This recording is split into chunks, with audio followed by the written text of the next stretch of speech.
Sorry কত বছর পিছিয়ে সবাই পিছিয়ে দেয়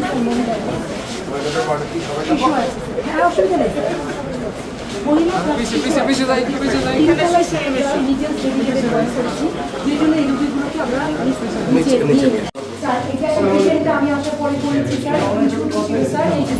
মোটামুটি পরিষ্কার রাখা যায় স্যার কিছুটা দিয়ে আপনার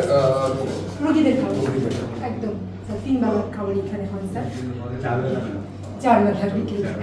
বিকেলেও আমি স্যার দুধ দিই স্যার বিস্কিট দিই এটা স্যার কোথাও দেয় না আমি দিই স্যার অনেক পেশ লাগবে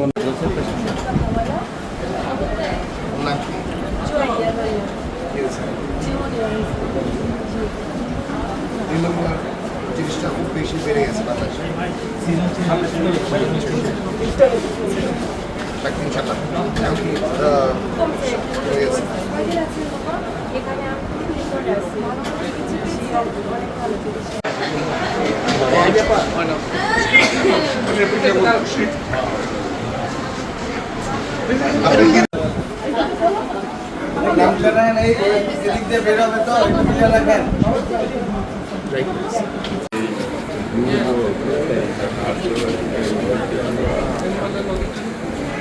ইনশাল্লাহ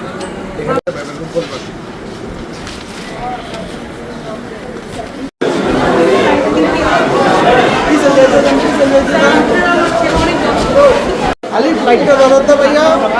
ভালো থেকে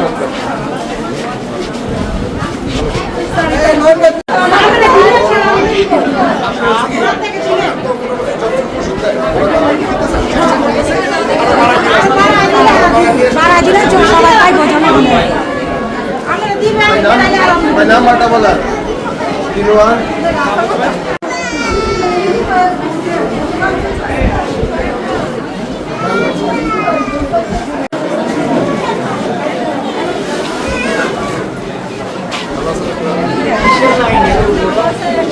বাচ্চাদের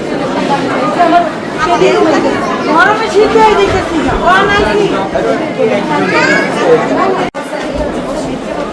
আমার ডিসিশন শেষ হওয়ার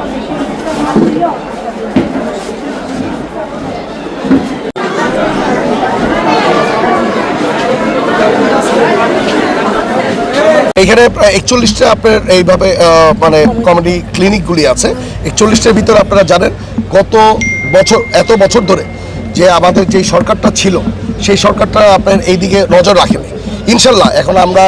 আমাদের নতুন যেই সরকারে এসেছে গণতান্ত্রিক সরকার, ইভেন আমাদের দেশটায় তারেক রহমান সাহেব এইদিকে অনেক ফোকাস করছেন। আমি আশা করি ওনার মাধ্যমে আমরা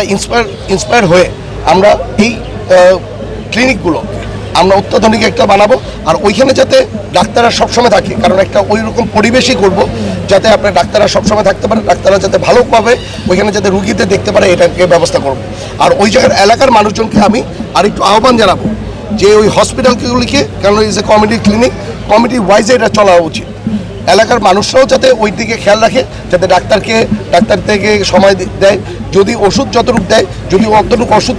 যদি আমাদের ফুলফিল না হয়, আমরা যারা আছে এলাকার মানুষজন মিলে আমরা ওই পেশেন্টগুলিকে আমরা যাতে ওই ধরনের ওষুধটা দিতে পারে আমরা সেই দিকেও খেয়াল রাখছি। আরেকটি হলো আপনারা জানেন হলো 6টা আপনার ক্লিনিক আছে হলো ফ্যামিলি প্ল্যানিংয়ের, যে ফ্যামিলি প্ল্যানিংয়ের আমরা এখানে বসেছি যে আমরা প্রতি মাসে আমরা সবাই ডাটা নেব যে কতজন রুগী এখানে আসছে এবং কতজন রুগীকে তারা রেফার করছে। ইভেন ওইখানে যদি পারে যতটুকু পারে ট্রিটমেন্ট দিবে, ইভেন এর চেয়ে বেশি যদি ট্রিটমেন্ট লাগে তাহলে তারা রেফার করলে আমরা সকলে মিলে ওইটাকে আমরা চেষ্টা করব তাকে মানে